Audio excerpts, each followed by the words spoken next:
Richard and Susan were firm atheists. They believed in science, in reason, in the tangible. Their world was black and white, devoid of the supernatural. Their son, 8-year-old Ethan, grew up in this environment. He was a curious boy, always questioning, always seeking answers, but faith was never part of the equation. We encouraged Ethan's scientific mind. We gifted him telescopes and microscopes, nurturing his curiosity about the visible world. We explained life's mysteries through the lens of biology, physics, and chemistry. Ethan, for the most part, embraced their perspective. One summer evening, while gazing at the starlit sky, Ethan asked his father, "Dad, is there really nothing else out there?" What you see is what you get, son. The universe is a beautiful, complex system, but it's all explainable. Ethan, though unconvinced, accepted his father's words. Their life was a tapestry woven with logic and reason. They were content in their disbelief, unaware of the extraordinary journey that awaited them. For sometimes, fate has a way of challenging our deepest convictions, leading us down paths we never thought we'd tread.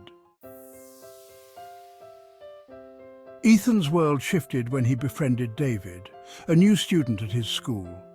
David came from a devout Christian family. He carried his faith with quiet confidence, a stark contrast to Ethan's skeptical upbringing. David spoke of God with a familiarity that intrigued Ethan. David's faith wasn't preachy, it was simply a part of him. He saw God's hand in everyday miracles, a blooming flower, a bird in flight. He spoke of prayer as a conversation with a loving father. You know, Ethan, prayer is like talking to a loving father.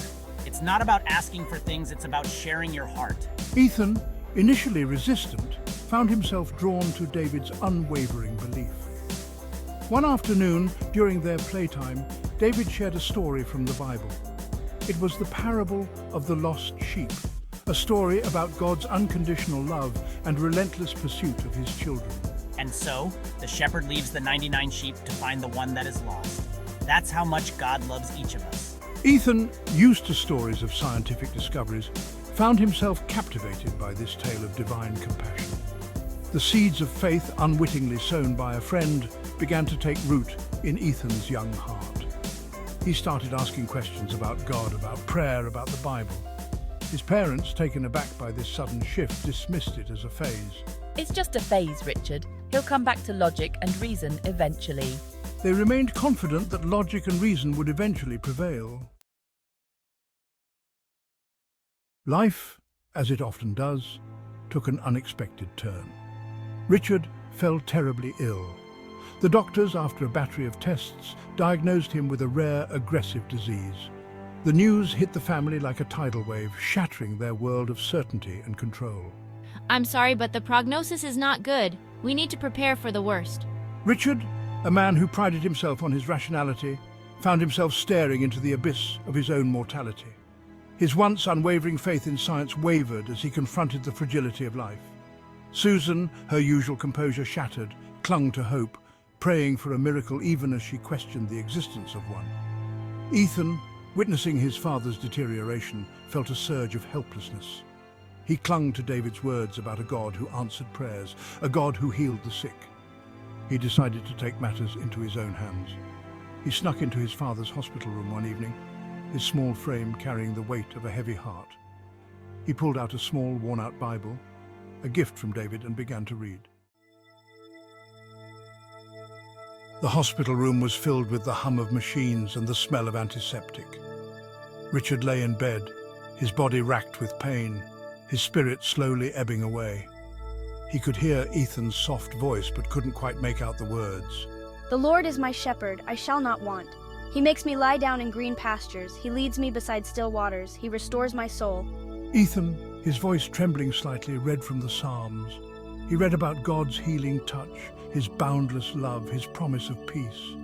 His words, though innocent and childlike, carried a weight of conviction that resonated within the sterile walls of the hospital room. Richard listened, his initial skepticism giving way to a flicker of hope.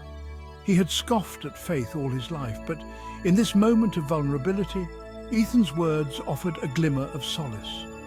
He closed his eyes, and for the first time in his life, Richard prayed. God, if you're there, please give me strength, heal me, help my family. His prayer was a whisper, a plea from a heart that had long denied the existence of a higher power. Yet, in that moment of surrender, something shifted within him. A sense of peace, a feeling of being enveloped in an unseen embrace, washed over him. Pause 2S. Years passed, and the seeds of faith that Ethan had sown in that hospital room began to blossom. Richard's life took a dramatic turn. No longer the skeptical man who scoffed at faith, he embraced it wholeheartedly. The moment of prayer in the hospital had been a turning point, a catalyst for a profound transformation. Richard's recovery was slow but steady, and with each passing day his faith grew stronger. He started attending church services, initially out of curiosity, but soon he found himself deeply moved by the teachings and the sense of community. Richard felt an overwhelming urge to share his journey, to help others find the same solace he had discovered. He began volunteering at the church, speaking to those who were lost and seeking, just as he once had been. Richard's role in the church evolved. He studied theology, attended seminars, and immersed himself in the scriptures. His passion and sincerity caught the attention of the church leaders, and eventually he was ordained as a preacher. Richard's sermons were powerful, not because they were filled with grandiose words, but because they came from a place of genuine experience and heartfelt conviction. Pause 1S. His journey from atheism to faith became a beacon of hope for many. People from all walks of life came to hear him speak, drawn by his story of transformation and the message of love and faith he so passionately shared. Richard's life had come full circle. He now lived happily ever after, spreading the message of love and faith, a living testament to the power of hope and the whispers of a child's innocent prayer. Pause 2S. In the end, Richard had found his true calling, and in doing so he inspired countless others to embark on their own journeys of faith. His life was a testament to the idea that it's never too late to seek and find, to transform and be transformed.